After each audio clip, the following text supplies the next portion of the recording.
Welcome back. It gives us so much pleasure to be here this lovely Thursday evening, and we're going to be talking basketball this special Thursday evening. And of course, my partner on this segment tonight is Femi Adefeso. Femi, let me quickly welcome you to the show tonight. It's always a pleasure being here.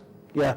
We have a lot to talk about, but as usual, we're pressed for time. But let's go straight into it, and let's look at what's been happening on the local scene. That's the DSTV Premier Basketball League. A lot has been happening, really. The other time was Gombe Bulls and, the invasion of the fans. I've heard the president talk about, stamping out some of the things that shouldn't be basketball, and that is the step that is being taken now. A coach and a player getting suspended for improper conduct. Take us through what really happened. Different scenarios, really. Yeah, different scenarios. The first one, the player, William Ndombe, he used words that... foul language? Very foul language. I remember... It shouldn't be heard. And I even remember that we talked about Masai Ujiri too, who was guilty of the same crime. He was fined $25,000. But this time around, we can't sign him dollars now. So he has to go for it. So he's going to be missing, tomorrow's game. He's a Union Bank player. He's a swing man. Fantastic guy. He scored 28 points and 10 rebounds. In the last game, he was the most valuable player in that game.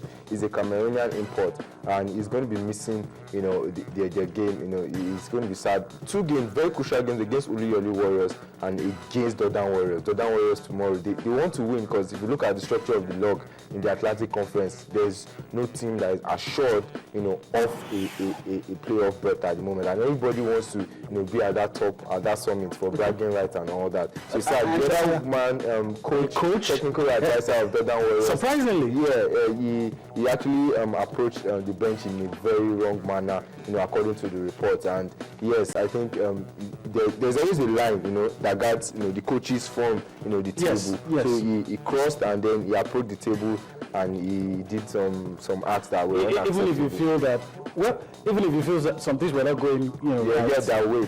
Two game ban, 2 for. Okay, let's look at tomorrow's.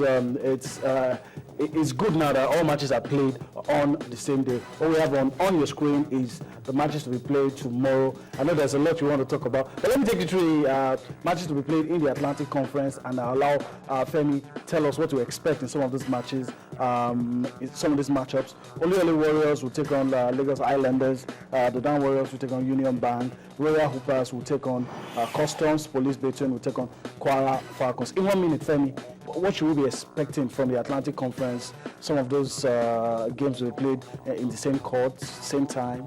Yes, and there will be 2 games in Lagos. The Dodan Warriors, Union Bank. That's the pick of the bunch because they are both fighting, for supremacy. There's a lot of things there: rivalry, bragging rights, and of course head-to-head. Positioning as well. Yes. Because if you look at it, for the past 2 seasons, Dodan Warriors have not been able to do well against Union Bank, so they want to win that game. Uluyole Warriors too at home, they'll be playing, Islanders who were topping the table, or up until last week. So it's going to be a very fantastic game to watch out for. Those 2 games, in the Atlantic Conference. Okay, let's move over to the Savannah Conference as usual. Let me just take you through it and tell us what to expect. Plateau Peaks will take on Carter Stars. Mark Mentos will take on Kano Pillars. Kano Pillars is a sports club involved in a whole lot of things: football, basketball, a lot of sporting activities. Niger Potters will take on Immigration, and of course Bauchi Nets will take on Gombe. I'm interested in Kano Pillars. Start with Kano Pillars. Yeah, no, that's the pick of the bunch actually. It's first against second in that one. Kano Pillars, Mark Mentors. But Kano Pillars have been reigning supreme, 10 wins, no losses yet this season, still undefeated. And for the past 2 seasons, they've completed the regular season without suffering in defeat. But in the playoffs last year, Mark Mentors is the only team to have defeated them, in the past 2 years. And they defeated them once. But if you look at the head-to-head, 6-1, you think Kano Pillars all the way in this one. No stopping them. I think they'll get it, although it will be very close at the end of the day. But they might just get it. And Bauchi Nets in the other game against Gombe Bulls, Gombe is riding high, man. Yeah, those guys are actually showing they can play basketball, and they are not far from second place. They are tied on points with Mark Mentors, and they want to seal that playoff spot because the Gombe state government is actually promising a lot of goodies, for the players if they do well. That's enough motivation. Yeah, enough motivation for them. Okay. let's talk NBA now, but the Nigerian is involved. And I can see Femi all smiles because of what we're going to talk about. Some of us were, watched this man and we were impressed. Akeem, the Dream, Olajuwon. A lot of us remember him playing for Houston Rockets. Yes. Played one season for Toronto Raptors yes, as well. Space, yeah, and I mean, no one comes close to him. No one. Apart from Yao Ming, probably later on.